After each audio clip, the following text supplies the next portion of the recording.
Shalom semua. Luar biasa. Oke, thank you so much buat kedatangannya sore hari ini. Thank you juga buat host yang tadi luar biasa. Ya, tepuk tangan buat host kita. Oke, thank you juga buat tim worship ya. Worship leader, singer, pemain musik, juga production team yang ada di belakang. Juga Asher. Ya, kita berikan aplaus yuk sekali lagi buat mereka. Oke.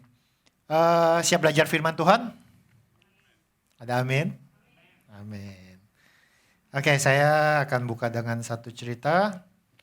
Ada seorang pendeta yang kudus. Ya, pendeta biasanya kudus gitu ya.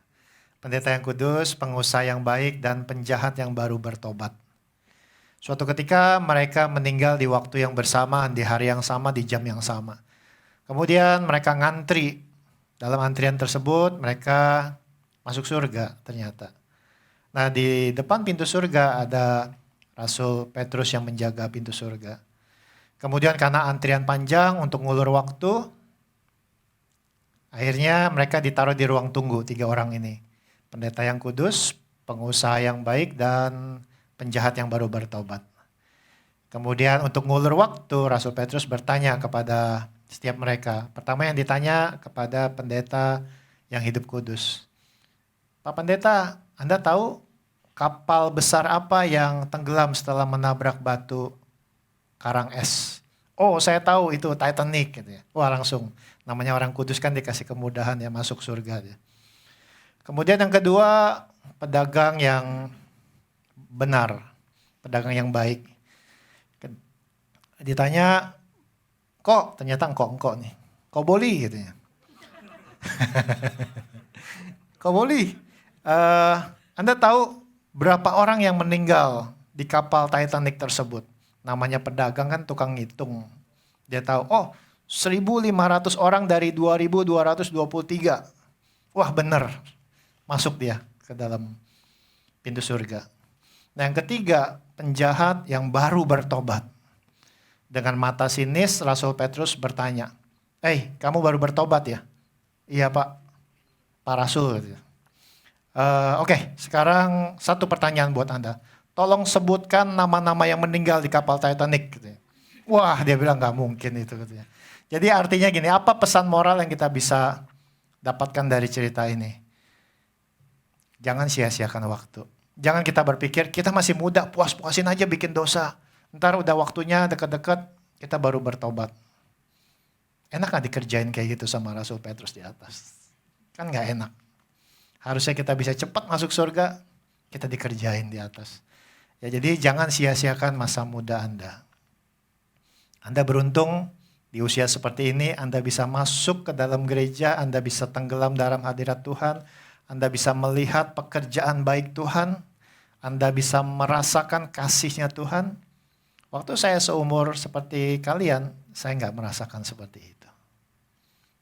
Hidup berantakan, masa depan suram, menjalani hidup day by day, yang nggak tahu besok mau ngapain. Nah sesuatu yang nggak ada arah. Jadi beruntunglah kalian di sini ketemu sama kakak-kakak ya yang bisa membina setiap kita, bisa memberitakan firman Tuhan. Ada hamba-hamba Tuhan di sini yang juga dipercaya untuk menyampaikan kebenaran. Beruntunglah. Artinya dari sekian banyak anak muda, kalian termasuk yang terpilih. Karena banyak di luar sana anak muda mungkin memiliki segalanya, tapi belum tentu terpilih. Ya, jadi kita hari ini mau belajar firman Tuhan. Judul atau tema sore hari ini, Can God Trust You? Dapatkah Tuhan mempercayai Anda? Tuhan percaya sama Anda. Di sini kita tahu bahwa setiap kita pasti ditanya, kamu percaya Tuhan nggak? Saya percaya Tuhan. Tapi kalau ditanya balik, dapatkah Tuhan mempercayai Anda? Nah, kita akan lihat dari 2 Timotius 3 ayat 1 sampai 5. Ya, 2 Timotius 3 ayat 1 sampai 5, boleh dibantu ya. Saya akan bacakan. Ketahuilah bahwa pada hari-hari terakhir akan datang masa yang sukar. Manusia akan mencintai dirinya sendiri dan menjadi hamba uang. Mereka akan membual dan menyombongkan diri. Mereka akan menjadi pemfitnah. Mereka akan berontak terhadap orang tua dan tidak tahu berterima kasih. Tidak mempedulikan agama, tidak tahu mengasihi, tidak mau berdamai, suka menjelekkan orang, tidak dapat mengekang diri, garang, tidak suka yang baik, suka mengkhianat, tidak berpikir panjang, berlaga tahu, lebih menuruti hawa nafsu daripada menuruti Allah. Secara lahiriah mereka menjalankan ibadah mereka, tetapi pada hakikatnya mereka memungkiri kekuatannya. Jauhilah mereka itu. Ini kata firman Tuhan. Mungkin kita berpikir, itu udah kuno lah, nggak usah dipikirin lah saat inilah. Atau mungkin, itu mah nggak penting lah dalam hidup kita saat ini. Tapi saya mau katakan gini, kalau saya ulangi lagi ya, ketahuilah bahwa pada hari-hari terakhir akan datang masa yang sukar. Nih, hari-hari terakhir ini, kita nggak tahu hari ini atau sampai terus hari-hari terakhir itu akan datang masa sukar. Sekarang saya ganti beberapa katanya. Anak-anakmu akan mencintai dirinya sendiri dan menjadi hamba uang. Mau nggak punya anak kayak gitu? Pasti nggak mau ya. Anak-anakmu akan membual dan menyombongkan diri. Mau nggak? Pasti nggak mau. Anak-anakmu akan menjadi pemfitnah. Anak-anakmu akan berontak terhadap orang tua, yaitu dirimu sebagai orang tua. Dan tidak tahu berterima kasih. Tidak memperdulikan agama, tidak tahu mengasihi, tidak mau berdamai, suka menjelekkan orang, tidak dapat mengekang diri, garang, tidak suka yang baik, suka mengkhianat, tidak berpikir panjang, berlaga sok tahu, lebih menuruti hawa nafsu daripada menuruti Allah. Kalau ini terjadi sama anak-anak kita, mau nggak? Jadi artinya, jangan nunggu itu terjadi, mulailah dari diri kita sendiri. Ya. Artinya kita harus menjalankan bagian kita saat ini supaya anak-anak kita nggak akan menjadi seperti yang tadi firman Tuhan sampaikan. Ada kesempatan yang harus kita pakai saat ini juga. Nah, sampai di sini nangkap sesuatu? Masih bengong ya. Berharap menangkap sesuatu ya. Jadi kita nggak mau punya anak-anak yang tidak tahu berterima kasih, tidak memperdulikan agama, berontak terhadap orang tua, tidak mau berdamai, suka menjelekkan orang, tidak dapat mengekang diri, anak-anak yang garang, anak-anak yang tidak suka berbuat baik, anak-anak yang suka mengkhianat, anak-anak yang berlaga sok tahu. Dan kita bisa lihat di luar sana, udah banyak anak-anak yang seperti ini loh. Pada saat orang tuanya sibuk mungkin keluar negeri, sibuk cari uang, sibuk ibunya arisan, sibuk dan sebagainya macam. Anaknya tuh banyak yang seperti ini. Kita bisa lihat di mal-mal bagaimana anak-anak kecil berontak. Di depan mal berontak, di depan tempat permainan berontak. Kita bisa melihat anak-anak yang sulit diatur. Nah, mulailah dari kita. Yang suatu ketika kalian akan menjadi orang tua. Yang suatu ketika kalian akan membangun sebuah rumah tangga. Mulailah dari kita. Ya, jangan sia-siakan waktu. Nah, 5 things you must show as a Christian. Ada 5 hal yang Anda harus tampilkan sebagai seorang Kristen. Nah, yang pertama, bergantung sepenuhnya kepada Allah. Artinya nggak ada yang kita bisa sombongkan. Mungkin kita S1, S2, mungkin kita keturunan anak orang kaya, mungkin papa saya punya koneksi, tapi saya mau bilang bergantung sepenuhnya kepada Allah. Yeremia 17 ayat 7-8 dikatakan demikian, diberkatilah orang yang mengandalkan Tuhan, yang menaruh harapannya pada Tuhan. Ia akan seperti pohon yang ditanam di tepi air, yang merambatkan akar-akarnya ke tepi batang air, dan yang tidak mengalami datangnya panas terik, yang daunnya tetap hijau, yang tidak khawatir dalam tahun kering, dan yang tidak berhenti menghasilkan buah. Nah, kita harus seperti ini. Ya, jangan kita sibuk dengan hal-hal yang duniawi nantinya. Kita menaruh harapan kita kepada Tuhan karena kita mengandalkan Tuhan. Janji Tuhan, ia akan seperti pohon yang ditanam di tepi air. Ya, ditanam loh, bukan tertanam ya. Kalau kita dengan cermat kita lihat ia akan seperti pohon yang ditanam. Siapa yang menanam? Tuhan. Ia akan seperti pohon yang ditanam di tepi air, yang merambatkan akar-akarnya ke tepi batang air, dan yang tidak mengalami datangnya panas terik, nggak pernah kekeringan karena ada air selalu. Dan yang tidak mengalami datangnya panas terik, yang daunnya tetap hijau, artinya akan menjadi rindang pohonnya, yang tidak khawatir dalam tahun kering. Nggak ada istilahnya resesi ekonomi karena berkat selalu Tuhan cukupkan. Dan yang tidak berhenti menghasilkan buah. Ya, bukan hanya bertumbuh pohonnya, bukan hanya subur, tapi menghasilkan buah. Artinya buah itu akan dinikmati oleh orang banyak. Artinya kita menjadi berkat. Nah, inilah kita yang, kalau kita tertanam di dalam sebuah rumah Tuhan, kalau kita tertanam di dalam sebuah komunitas yang baik dan benar, kita akan seperti pohon yang ditanam di tepi air. Ya, karena di situ akan diajarkan bagaimana kita bergantung sepenuhnya pada Allah, pada Tuhan. Jadi itu hal yang pertama yang kita bisa pelajari jika kita mengaku sebagai seorang Kristen, yang harus kita tampilkan adalah bergantung sepenuhnya kepada Allah. Nah, hal yang kedua, kita harus memiliki hati yang lemah lembut.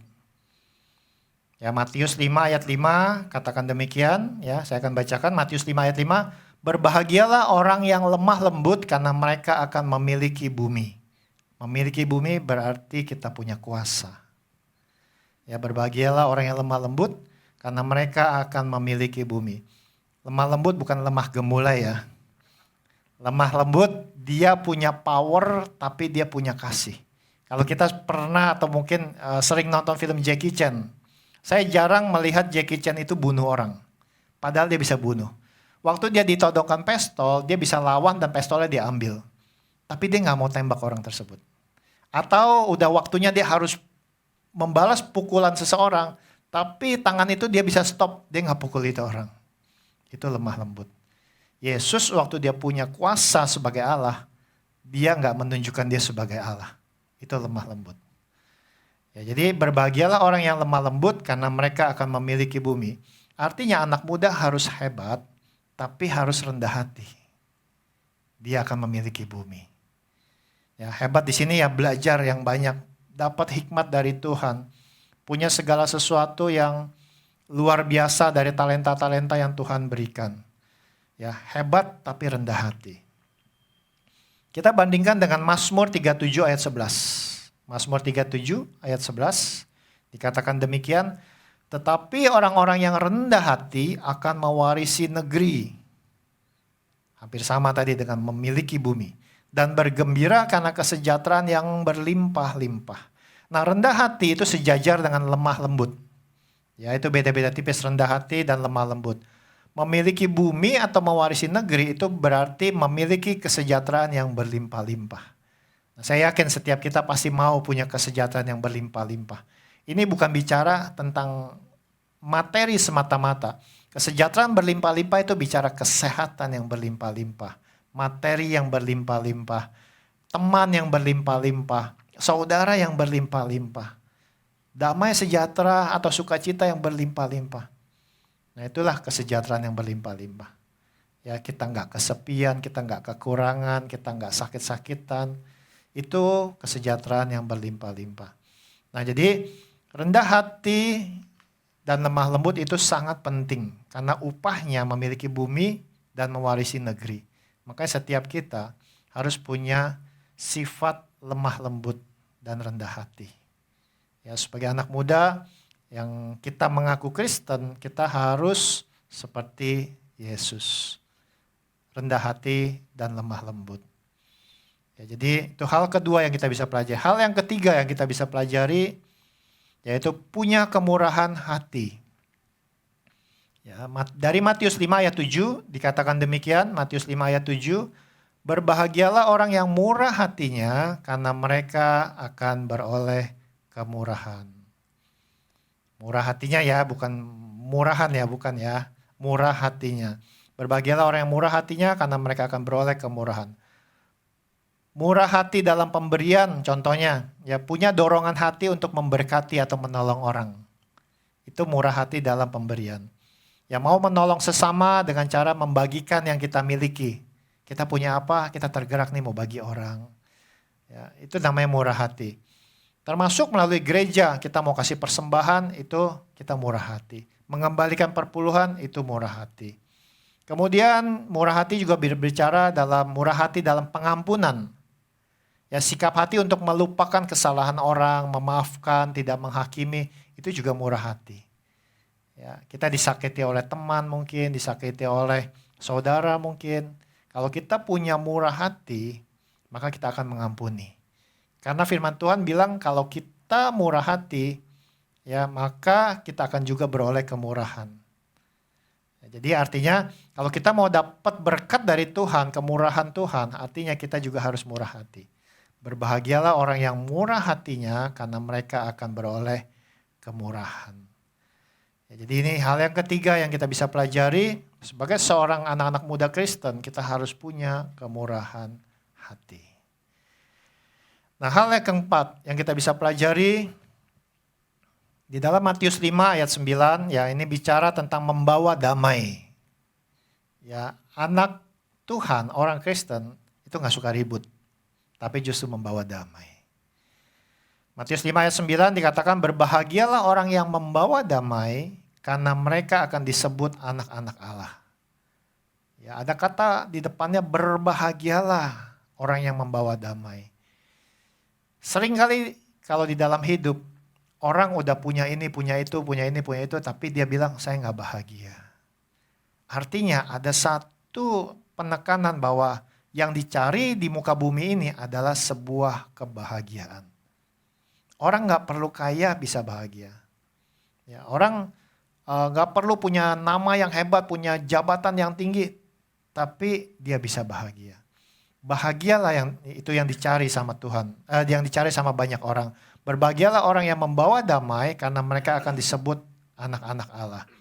Nah, di sini kita bisa lihat dalam penekanan kalimat karena mereka akan disebut anak-anak Allah. Jadi kalau setiap kita membawa damai dalam hal apapun, kita akan disebut anak-anak Allah. Anak-anak Allah artinya kita adalah pewaris dari kerajaan sorga. Allah bertata di dalam kerajaan sorga. Kalau kita anak-anak Allah, kita artinya adalah ahli waris dari kerajaan sorga. Artinya ada fasilitas dari kerajaan sorga. Kalau kita melihat presiden kita, Pak Jokowi, mereka punya anak, beberapa anak. Sebagai anak presiden, mereka punya fasilitas. Ada penjagaan yang ketat. Ada mungkin fasilitas, mungkin kendaraan, fasilitas kesehatan, fasilitas apapun mereka dapat sebagai anak presiden. Nah, kita sebagai anak-anak Allah, anak kerajaan sorga, itu juga akan kita dapatkan pengawalan. Artinya kita dikawal malaikat. Kita menerima berkat-berkat dengan standar kerajaan sorga. Kemudian kita juga mendapatkan fasilitas-fasilitas yang mungkin orang dunia nggak dapat. Nah, disinilah kita disebut anak-anak Allah sebagai penerima ahli waris. Dalam Roma 12 ayat 18 dikatakan, sedapat-dapatnya kalau hal itu bergantung padamu, hiduplah dalam perdamaian dengan semua orang. Jadi artinya perdamaian itu ada di tangan kita. Sedapat-dapatnya kalau hal itu bergantung padamu, hiduplah dalam perdamaian. Jangan ribut sama orang. Berapa banyak kita melihat tuh kalau di medsos, banyak orang berantem di pinggir jalan gara-gara mobilnya disalib. Bukan dipasangin kayu salib, bukan. Disalib ya. Ribut, sering kan kita nonton di TikTok kayak begitu. Nah, berapa banyak. Firman Tuhan mengajarkan kita sebagai anak-anak Kristen, sedapat-dapatnya kalau hal itu bergantung padamu, hiduplah dalam perdamaian dengan semua orang. Penghakiman itu urusannya Tuhan, bukan urusan kita. Udah ngalah aja. Ya. Roma 8 ayat 17a dikatakan, Roma 8 ayat 17a, dan jika kita adalah anak, maka kita juga adalah ahli waris. Maksudnya orang-orang yang berhak menerima janji-janji Allah. Nah, inilah tadi penekanan anak-anak Allah. Kalau kita mau disebut anak-anak Allah, lakukanlah bagian kita. Maka kita akan menerima janji-janji Allah. Karena kita adalah ahli waris, orang-orang yang berhak menerima janji-janji Allah. Nah, disinilah kalau kita mengerti identitas kita sebagai anak-anak Allah, maka kita nggak akan pernah mau melakukan hal-hal yang merugikan diri kita sendiri, sehingga hilangnya hak waris tersebut. Ya, jadi hal yang keempat yang kita pelajari sore hari ini sebagai anak-anak Kristen, kita harus membawa damai. Nah, hal yang kelima yang kita bisa pelajari, sebagai anak-anak Kristen kita harus fokus melakukan apa yang benar. Ya. Matius 5 ayat 10-12, Matius 5 ayat 10-12 dikatakan, berbahagialah, kembali nih kata berbahagialah, orang yang dianiaya oleh sebab kebenaran, karena merekalah yang mempunyai kerajaan sorga. Kerajaan sorga milik kita loh. Waktu kita membela kebenaran, bahkan waktu kita dianiaya. Ya, jadi berbahagialah orang yang dianiaya oleh sebab kebenaran, karena merekalah yang mempunyai kerajaan sorga. Berbahagialah kamu jika karena aku, kata Tuhan Yesus, kamu dicela dan dianiaya, dan kepadamu difitnahkan segala yang jahat. Bersukacitalah dan bergembiralah, karena upahmu besar di sorga. Sebab demikian juga telah dianiaya nabi-nabi yang sebelum kamu.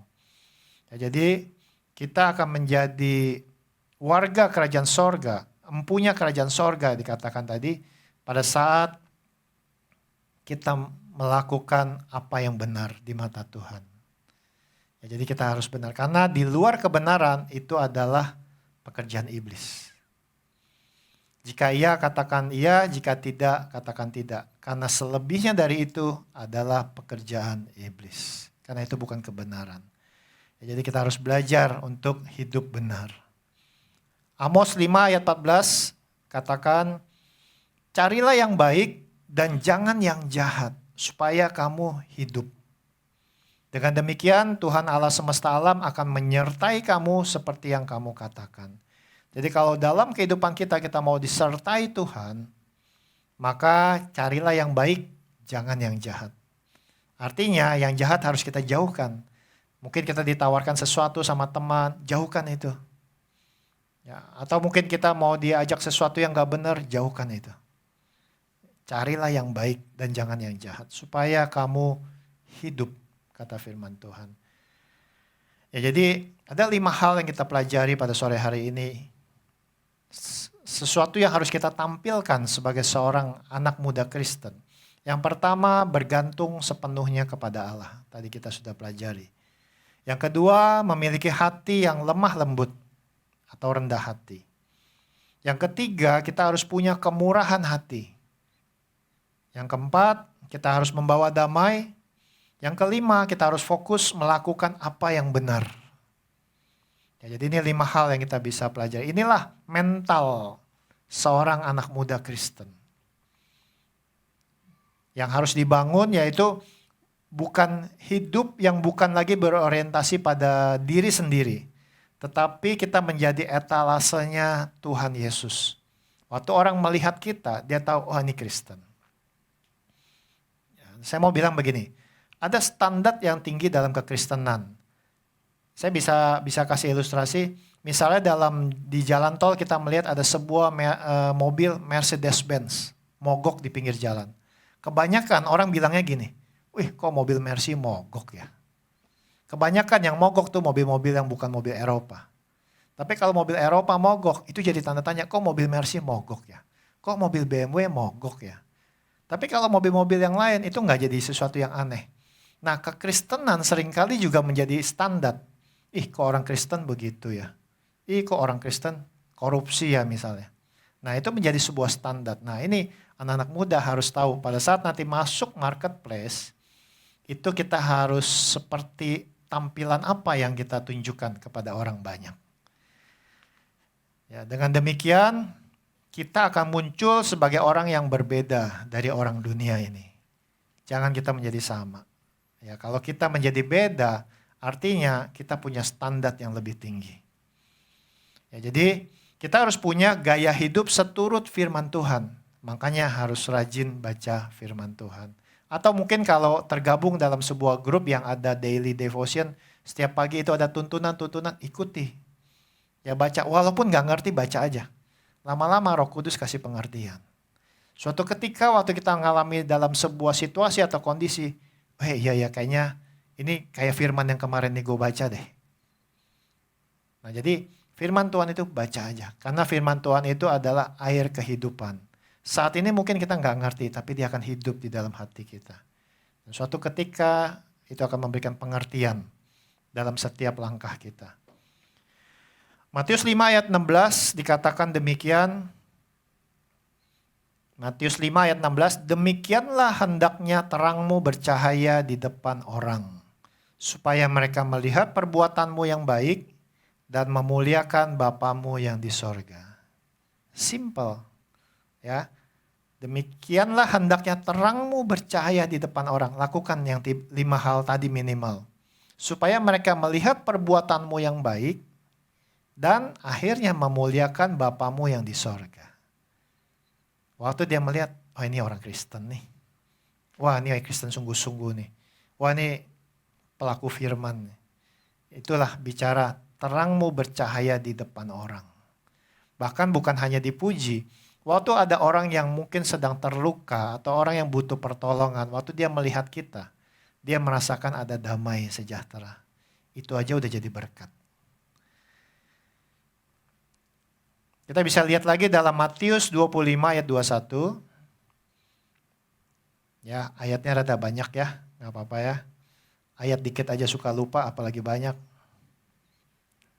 Lupanya ya sedikit juga sih. Kalau dikasih ayatnya 2, lupa dua-duanya. Kalau dikasih ayat 10, paling nggak 8 ingat lah ya. Matius 25 ayat 21, maka kata tuannya itu kepadanya, baik sekali perbuatanmu itu, hai hambaku yang baik dan setia. Engkau telah setia dalam perkara kecil, aku akan memberikan kepadamu tanggung jawab dalam perkara yang besar. Masuklah dan turutlah dalam kebahagiaan Tuhanmu. Nah artinya, kalau kita mau melakukan hal-hal yang sepertinya sepele, kecil, tapi itu rohani, lakukan itu. Karena Tuhan akan percayakan lagi. Kalau kita setia dalam tanggung jawab kecil, Tuhan akan berikan tanggung jawab besar.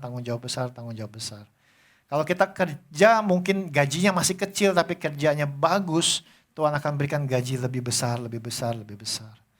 Kalau kita berbisnis yang mungkin sepertinya masih kecil, masih merintis, tapi karena kita bisnisnya benar, Tuhan akan kembangin bisnisnya lebih besar.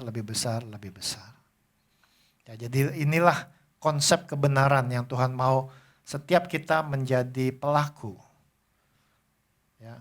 Waktu kita dikasih teman satu, tapi kita treat dengan baik, kita berikan sesuatu yang baik, nanti Tuhan tambahin teman 2. Dua-duanya kita rawat dengan baik, kita mengasihi mereka, Tuhan kasih 4, Tuhan kasih 5, Tuhan kasih 10, dan kita banyak teman. Dalam relasi bisnis pun begitu, kita dikasih customer cuma 1, tapi kita service dengan baik, kita layani dengan baik, berikan produk yang terbaik, nanti akan ada 2 customer. 2 customer kita layani balik, ada 5 customer. 5 customer dilayani baik, ada 20 customer. Itulah cara Tuhan bekerja. Ya. Jadi, biarlah Tuhan menemukan kita tetap setia dalam hal terkecil sekalipun. Sampai akhir hidup kita, sampai kita tua nanti. Hal-hal kecil sekalipun Tuhan akan lihat. Ya, jadi, apapun yang Tuhan percayakan sama kita saat ini, mungkin sepertinya masih kecil. Tapi saya mau bilang, sesuatu yang kecil jika disertai Tuhan, itu akan menjadi besar. Sesuatu yang masih sedikit, jika disertai Tuhan, itu akan menjadi banyak. Ingat peristiwa 5 roti 2 ikan? Dari 5 roti 2 ikan, sesuatu yang sedikit, tetapi disertai Tuhan, itu akan memberi makan 5.000 orang, bahkan lebih, 12 bakul. Ya, jadi, jangan khawatir dengan sesuatu yang sepertinya saat ini masih kecil, masih sedikit. Lakukan aja firman Tuhan. Karena ada pola-pola Tuhan yang kita mulai mengerti, oh cara Tuhan tuh begini ya. Udah jalanin aja. Ya, jalanin dalam sebuah kebenaran. Pasti akan terjadi sesuatu yang di luar dari pikiran kita. Nah, Kerjakan dengan baik dan dengan penuh tanggung jawab. Sehingga pada akhirnya Tuhan berkata, masuklah dan turutlah dalam kebahagiaanku, kata Tuhan. Artinya kita akan masuk ke dalam sukacitanya Tuhan yang gak pernah habis-habis. Masuk dalam berkatnya Tuhan yang gak pernah habis-habis. Masuk dalam kebahagiaan Tuhan yang gak pernah habis-habis. Ya makanya lakukan bagian kita. Nah, di dalam 1 Timotius 4 ayat 12 sampai 16, saya akan bacakan dengan cepat. Ayat 12 berkata demikian, aku ingin agar jangan seorang pun menganggap engkau rendah karena engkau muda. Saya ulangi, aku ingin agar jangan seorang pun menganggap engkau rendah karena engkau muda. Karena yang tua pun belum tentu benar. Artinya, anak muda itu bisa hebat. Jangan berpikir bahwa hanya orang tua yang hebat. Orang tua pun belum tentu benar. Ya, jadi jangan ngerasa minder karena engkau masih muda. Jangan seorang pun menganggap engkau rendah karena engkau muda. Maka dari itu jadilah teladan bagi orang-orang percaya. Dalam perkataanmu, dalam tingkah lakumu, dalam kasihmu, dalam kesetiaanmu, dan dalam kesucianmu. Ini anak-anak muda harus jaga ya kesuciannya ya. Ayat 13 juga berkata, sementara itu sampai aku datang, bertekunlah dalam membaca kitab-kitab suci. Itu tuntunan, itu manual book dalam hidup kita. Ya, jadi sementara itu sampai aku datang, bertekunlah dalam membaca kitab-kitab suci, dalam membangun dan dalam mengajar. Ayat 14, jangan lalai dalam mempergunakan karunia yang ada padamu, yang telah diberikan kepadamu. Jadi kalau kita mendapatkan karunia apapun dari Tuhan, pakai itu dengan baik. Ya, jangan lalai, kata firman Tuhan. Artinya jangan sampai kita abaikan. Nah, saya akan bacakan kembali di ayat ke-15. Perhatikanlah semuanya itu, hiduplah di dalamnya supaya kemajuanmu nyata kepada semua orang. Jadi kalau kita memperhatikan tuntunan-tuntunan Tuhan dan hidup di dalam tuntunan tersebut, maka kemajuan kita akan nyata kepada semua orang. Orang tuamu akan bangga, pasanganmu akan bangga, mungkin saudaramu akan bangga, tetanggamu akan bangga, mungkin pendetamu akan bangga, semua, mungkin teman-teman sekolahmu, gurumu akan bangga. Karena ada kemajuan dalam dirimu. Kuncinya adalah melakukan firman Tuhan. Ayat 16 dikatakan, awasilah dirimu sendiri dan awasilah ajaranmu. Bertekunlah dalam semuanya itu, karena dengan berbuat demikian engkau akan menyelamatkan dirimu. Jadi waktu kita melakukan firman Tuhan ini, yang diselamatkan adalah diri kalian sendiri. Ya, dan semua orang yang mendengar engkau. Artinya itu juga berlaku buat orang lain, menjadi berkat buat orang lain. Ya, jadi dalam Yohanes 14 ayat 12 bahkan dikatakan, sesungguhnya barang siapa percaya kepadaku, ia akan melakukan juga pekerjaan-pekerjaan yang aku lakukan, bahkan pekerjaan-pekerjaan yang lebih besar. Ini Yesus yang ngomong. Ya, jadi Yesus ngomong, sesungguhnya barang siapa percaya kepadaku, kata Yesus. Jadi percaya yang pertama. Ia akan melakukan juga pekerjaan-pekerjaan yang aku lakukan, kata Yesus. Jadi pekerjaan-pekerjaan yang Yesus sudah lakukan. Bahkan, kata Yesus, bahkan pekerjaan-pekerjaan yang lebih besar.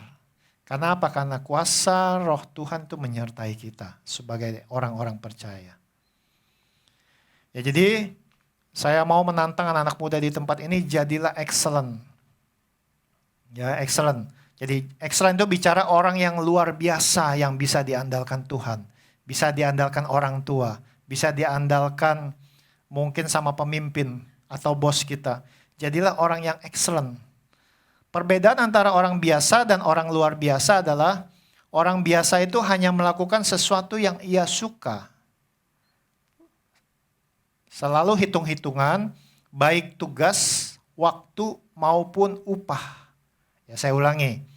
Perbedaan antara orang biasa dan orang luar biasa adalah orang biasa hanya melakukan sesuatu yang ia suka. Selalu hitung-hitungan, baik tugas, waktu maupun upah.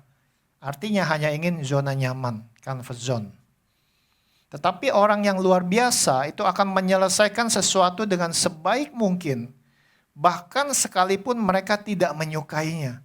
Dia tetap mengerjakannya sebaik mungkin. Karena mereka berkomitmen untuk fokus pada tujuan mereka. yaitu menyenangkan hati Tuhan. Apapun yang kau perbuat, perbuatlah dengan segenap hatimu seperti untuk Tuhan. Itu Kolose 3 ayat 23. Ya, jadi excellent ini bukanlah pencapaian. Excellent adalah sebuah spirit. Semangat yang unggul di atas rata-rata. Nah, kalian harus seperti itu. Ya. Saya akan tutup dengan satu kisah. Dalam cerita Yusuf, Yusuf merespon. Tahu cerita Yusuf ya? Yusuf merespon dan menjalani semua proses hidupnya dengan sikap excellent. Bisa diandalkan, bisa dipercaya. Sehingga pada saat kita melakukan itu, mata Tuhan selalu tertuju kepadanya, kepada Yusuf. Sehingga promosi Tuhan selalu berpihak kepada Yusuf. Ya, Kejadian 39 ayat 23b dikatakan, karena Tuhan menyertai dia, menyertai Yusuf, dan apa yang dikerjakan Yusuf dibuat Tuhan berhasil. Nah, saya yakin setiap kita di sini apapun yang kita lakukan, entah itu bekerja, meniti karir, membangun startup, membangun usaha, bisnis, saya yakin kalian pasti ingin berhasil. Ada di sini yang ingin gagal? Oh, Boleh hampir angkat tangan tuh ya. Ya, semua pasti ingin berhasil. Ya, makanya kita butuh Tuhan. Karena Tuhan menyertai kita, maka apa yang kita kerjakan akan dibuat Tuhan berhasil. Amin. Amin ya.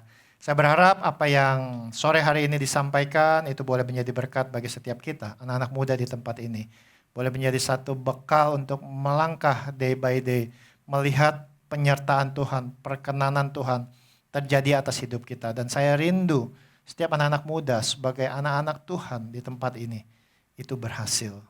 Ya, menerima janji-janji Tuhan di dalam hidupnya. Tuhan Yesus memberkati.